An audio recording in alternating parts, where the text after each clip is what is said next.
kulanti wacan oo wanaagsan dhageystayaal kuna soo dhawaada qaybtii 387 ee barnaamijka Tubta Nabadda oo aan toddobaadkan uga hadli doono muhiimadda adeega caafimaad ee bulshada iyo xiriirka ka dhaxeeya caafimaadka iyo ciyaaraha. In dad badan oo bulshada ka mid ah ay helaan adeeg caafimaad oo waxtar leh waxay muhiim u tahay caafimaad qabka iyo horumarka bulsho walba. Sidoo kale in badan oo bulshada ka mid ah waxay si weyn u dareensan tahay muhiimadda ciyaaraha u leeyihiin caafimaadka jir ahaaneed iyo maskaxiyan ee qofka. Ciyaaraha waxay qayb ka qaataan awoodda shaqo ee qaybaha jirka iyagoo gacan ka geysta in jirku awood u yeesho in laga hortago cudurrada qaar sida sokorta, dhiig karka, kolestaroolka, rheumatismka, stresska iyo cudurro kale oo badan. Waa sidaas Maxamed, haddaba si aan wax badan uga ogaano adeega caafimaadka ee bulshada hesho waxaan la xiriirnay agaasimaha guud ee isbitaalka Banaadir Dr. Fartuun Shariif Maxamed oo aan ugu horreyn weydiinay inay faahfaahin naga siiso horumarka iyo howlaha muhiimka ah uu hayo isbitaalka Banaadir iyo adeegyada muhiimka ah ee isbitaalku uu bixiyo. maasan tahay adeegyada isbitaalka Banaadir uu bixiyo waa adeegyo muhiim u ah dalka oo dhan gaar ahaan hooyada iyo dhalaanka. isbitaalka wuxuu u shaqeeyaa caruurta u nugul waliba nafaqa darrada cudurrada faafa sida isolationka qaybaha la isku dhaho oo jadeecada iyo hiiqdheerta cudurrada looga hortagi karay talaalka ay soo ritaan haddii aan hooyooyinka aysan talaalin caruurta. sidoo kale isbitaalka shaqada uu qabto waxaa waaye in uu xarun u yahay dhammaan isbitaalada kala duwan ee dalka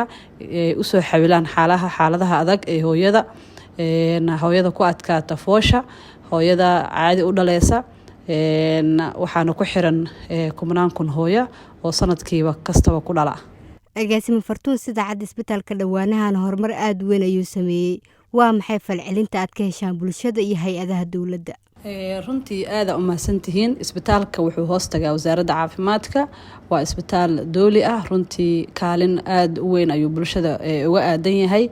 dabcan sanadihii la soo dhaafay wasaaradda caafimaadka isbitaalka ay gacanta ku haysay waxa muuqatay bulshadana ay marqaati ka tahay in horumarada maalin ka dambeysa uu soo kabanayay. adeegyadii hore xilligii brisamaadkana ay dib ugu soo noqonayaan. alxamdulilah runtii falgelin aad u fiican ayaa bulshada ka helnay oo runtii ay nagu dhiirigelinayaan ay nagu garab joogaan. hadday ahaan lahayd adeegyada isbitaalka uu bixiyo in isbitaalka capacity-giisa sariiraha markii isbitaalka dib wasaaradda ila wareegaysay sariiro aad u kooban, dhaqdhaqaaqiisa aad ayuu u yaraa. maantana 500 oo sariir ah ayaa bukaanada ay seexan karaan. waxaa dib u howlgelinay saaladii qaliinka oo runtii qaliimada kala duwan sameynaysa hooyada dib u dayactir ku sameynay isbitaalka qaybihiisa kala duwan sida qaybta caruurta la seexiyo. qaybta isbitaalka wuxuu gaar u leeyahay qaybta CTC-da ama cholera treatment center oo shuban biyoodka waxa uu ah xarun u ah. wuxuu leeyahay isbitaalka TB center, wuxuu leeyahay qayb oo RRT oo kaysaska HIV-ga ay clinic dawo ka qaataan. dhammaan marka adeegyo muhiim u ah wuxuu leeyahay xaruntii talaalka oo MCH-ka maada anjaliga, dhammaan EBI-da talaalada kala duwan oo vaccine preventable diseaseska looga hortagi karay ayaa ka baxa oo hooyooyin badan iyo caruur badan ayaa ku xiran. sidoo kale qaybta isbitaalku ku xoogayaan waa antenatal care-ka hooyada xilliga uurka la socodka gaarka ah ee bukaan socod ahaan u imaadaan. sidoo kale xilliga uurka waxaa lagala taliyaa vitaminiska, waxaa lagala taliyaa soo noqoshadii 4 xilli oo la dhaho visit 1, visit 2, visit 3 iyo visit 4, also visit 5 oo hadda lagu soo kordhiyay la socodka hooyada. taasoo ahmiyadda aan u saareyna talaalkana uu yahay in dhimashada hooyada iyo caruurta maternal mortality rate-ka iyo neonatal mortality rate-ka dalka aan hoos u dhigno. ina tahay hadafka wasaaradda caafimaadka ee leedahay lagu gaari karo in horumarka biri caruurta dhalanaysa ay noqdaan caruur badqabta. waa maxay caqabadaha haatan isbitaalka Banaadir haysta iyo guud ahaan nidaamka caafimaadka ee dalka? sidees isleedahay arrintaasi wax waa looga qaban karaa? aad u mahadsan tahay. runtii waa dareemi kartaa isbitaal public ah oo capacity-giisa 500 oo sariir ah haddana adeeg free health service bixinaya in caqabadaha supplyga u baahan karo mediciinka u baahan karo waxyaalaha kale u baahan karo oo haday ahaaleed qalqalabyada medical equipmentiga dhammaan waxaas oo dhan waxay u baahan yihiin maintenance waxay u baahan yihiin mar walba bukaanadii oo kororka bukaanka oo runtii aad uga badan intii la filayay haday ahaan lahayd bukaan socod iyo bukaan jiif intooda badan bukaan imaaday isbitaal dowladda ma dhihi kartay sariirihii buuxo waxaa ku qasban tahay in waiting la geliyo emergency-ga ama 3H-ka waqti dheer joogaan caqabadaha xagga oo supply-gaska waa waxa ugu badan maadaama oo donation-ka iska yaraadeen de donor fatigue uu jiro oo maalin walba aan hay-ad aysan ku garab taagnaaneen dabcan isbitaalka wasaaradda caafimaadka ayaa garab buuxnoo ah iyo dowladeena haddana saasay tahay caqabado way jiraan oo in isbitaal intaas la eg baaxadiisa oo 1 kilometer square ah number intaasoo kale hadda last year waxaan qabanay 2023ga 210,000 oo bukaan socod iyo bukaan jiif isugu jiro maamulka isbitaal banaadir ahaan ma jira xiriiro isbitaalku uu la leeyahay isbitaalada caalamiga ah ama hay-adaha caafimaadka ee caalamka yes way jirtaa isbitaalka maadaama uu yahay isbitaal public ah horta waxaan toos ula shaqeynaa wasaaradda caafimaadka dabcan wasaaradda caafimaadkana waxay leedahay saaxiibada hay-adaha oo wadanka caafimaadka donor funka supportka u sameeya kuwaasna waxay yacni si toos ah u yimaadaan isbitaalka oo visit kasta oo la sameynayo madaxda ugu sareysa hay-adaha markay yimaadaan haday ahaan lahayd hay-adaha sida WHO oo kale hay-adda UNICEF oo kale oo caruurta si fiican garab u siisa sidoo kale hay-adaha UNFPA oo qaybta maternity-ga si fiican nooga support gareysa sidoo kale waxaa jira hay-adaha IRC waxaa jira hay-ado badan oo runtii global fund oo ku xiran isbitaalka yimaada supportna isbitaalka siiya sidoo kale hay-ad concern worldwide ayaa jirta dhammaan hay-adahaas kala duwan waxay noo soo maraan wasaaradda caafimaadka laakiin toos cilaaqaad ayaan leenahay wada shaqeyn fiican ayaan leenahay waa maxay qorshayaasha mustaqbalka dhow iyo kan fog ee isbitaalka banaadir isbitaal kasta wuxuu leeyahay istaraatiijiyo shaqada hadda uu wadana uga gudbaayo sidoo kale wuxuu leeyahay visionkeena dhow insha Allah waxaan rajeynaynaa in caqabadaha hadda isbitaalka ku horgudban si oo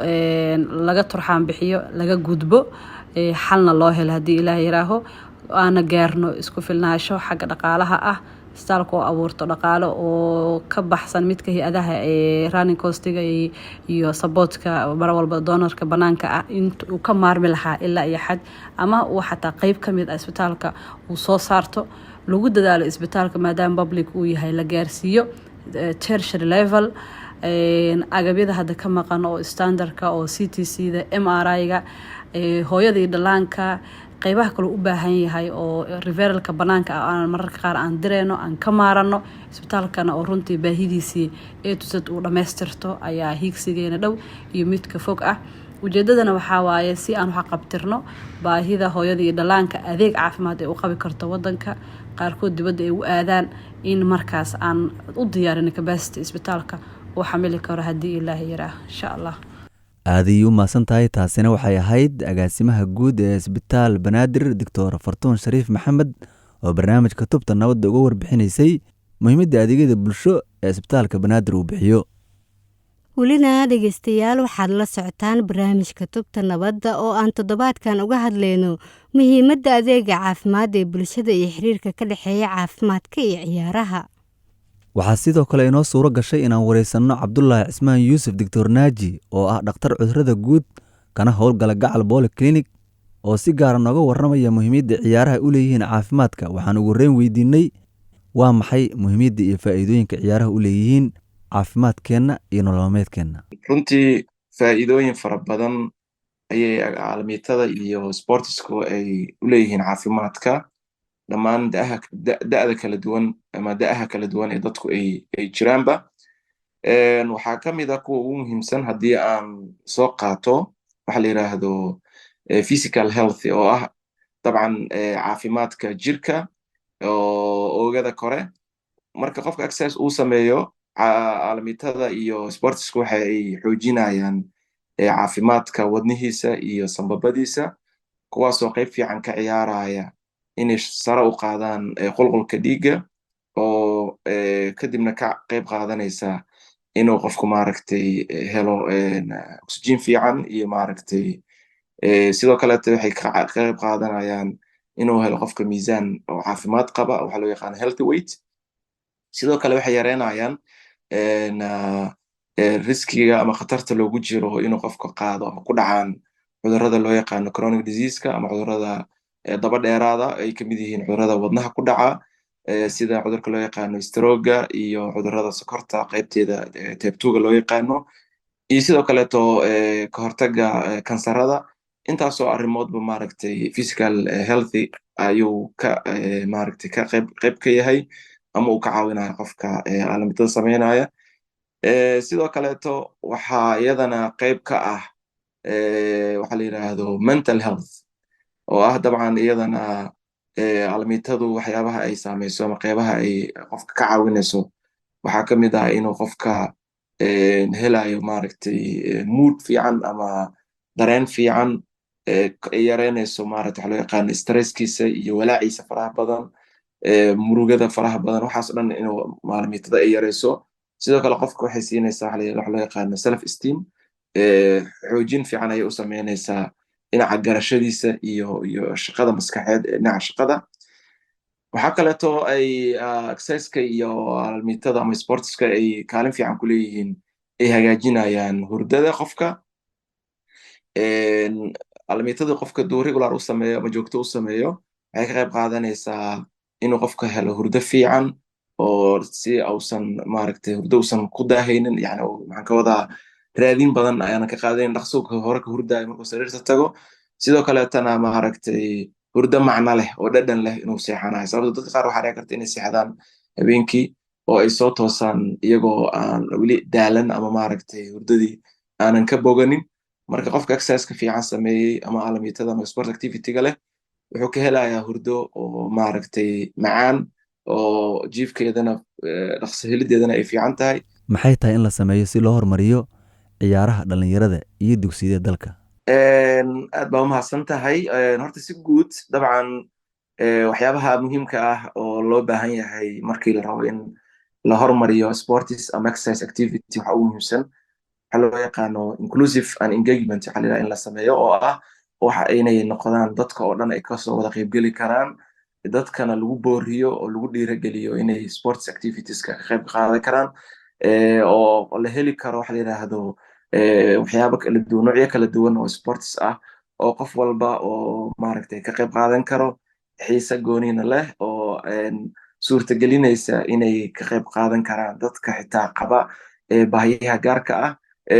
waxa loo yaqaano intramural sports waxa la yidhaahdo oo tartamo maaragtay iskuulka dhexdiisa ah in laga sameeyo oo dadka dhan ay ka wada qaybgeli karaan sidoo kaleeto in la helo fursado kala duwan waxyaabaha loo yaqaano yani flexibility in la heli karo oo sportska qaybaha recreationalka ah tartamo oo iska maaragtay baashaal ah ugu dambeyn doctore waa maxay farqiga caafimaad ee u dhexayn kara